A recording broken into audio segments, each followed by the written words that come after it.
Richard Sennett's Together, The Rituals, Pleasures, and Politics of Cooperation, 2012, is a profound sociological exploration of human cooperation in both historical and contemporary contexts.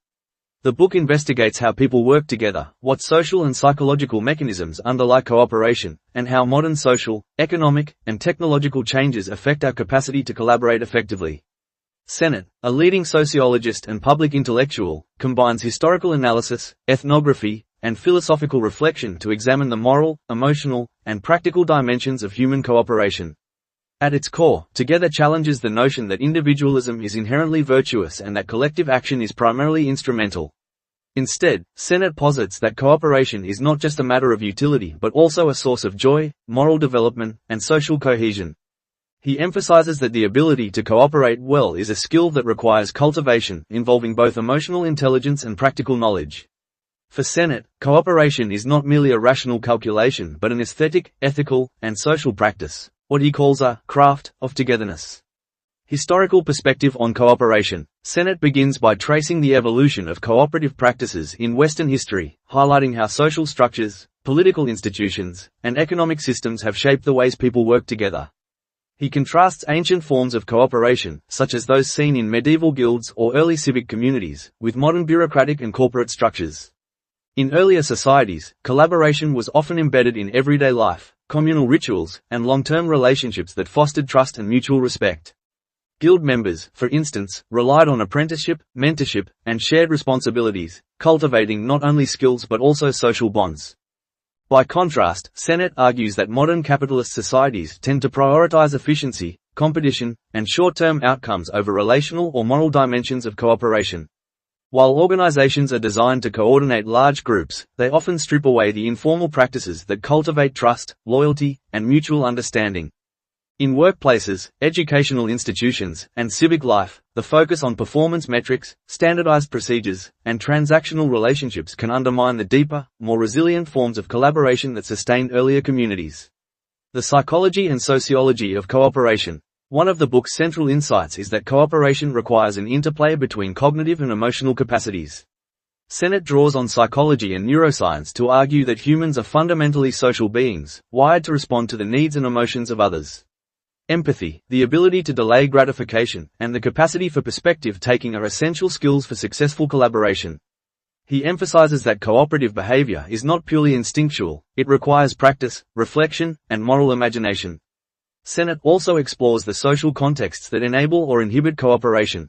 Trust, reciprocity, and shared norms are crucial for collaborative relationships, yet these are often fragile in contemporary settings.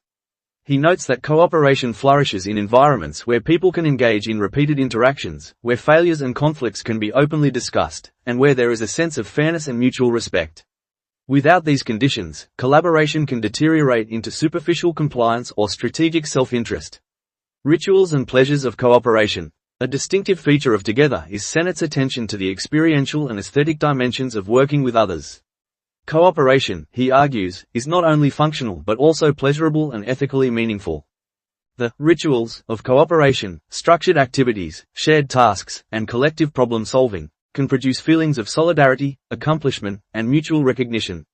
For example, the careful coordination required in orchestral music, team sports, or complex craft work exemplifies how shared labor can be intrinsically rewarding. Sennett suggests that contemporary society often undervalues these pleasures. Technological mediation, fragmented social networks, and hyper-competitive work environments can reduce cooperation to a transactional exercise, depriving people of the joy of working together. By contrast, environments that allow for experimentation, dialogue, and iterative problem-solving can cultivate what Sennett calls the craft of cooperation, combining technical skill with relational understanding. Politics and ethics of cooperation. Beyond the interpersonal and organizational level, Sennett explores the political implications of cooperation. He argues that democratic societies depend on citizens' ability to cooperate across differences, negotiate conflicts, and act collectively for common goals. Conversely, when social, economic, or political structures discourage trust and dialogue, cooperation becomes fragile, contributing to social polarization and civic disengagement. Sennett also engages with ethical questions surrounding cooperation. He warns against idealizing collective action without attending to power dynamics and structural inequalities. Cooperation is not inherently virtuous, it can be coerced, exploitative, or instrumentalized.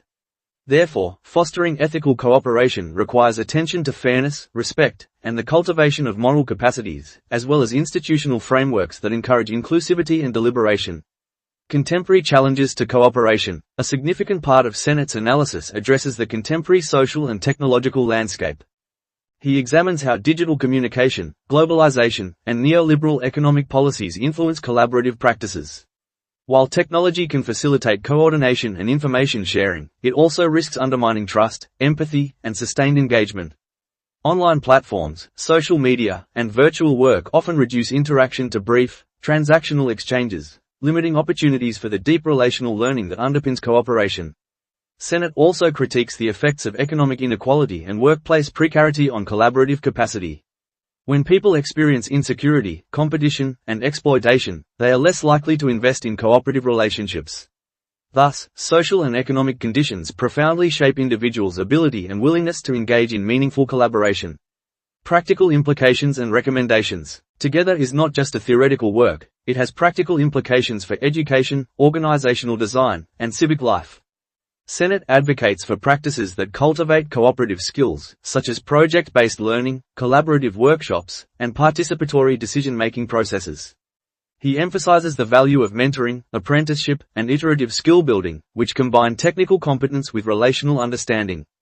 In organizations, he suggests designing spaces and routines that encourage dialogue, trust building, and reflective engagement, rather than solely emphasizing efficiency and output metrics.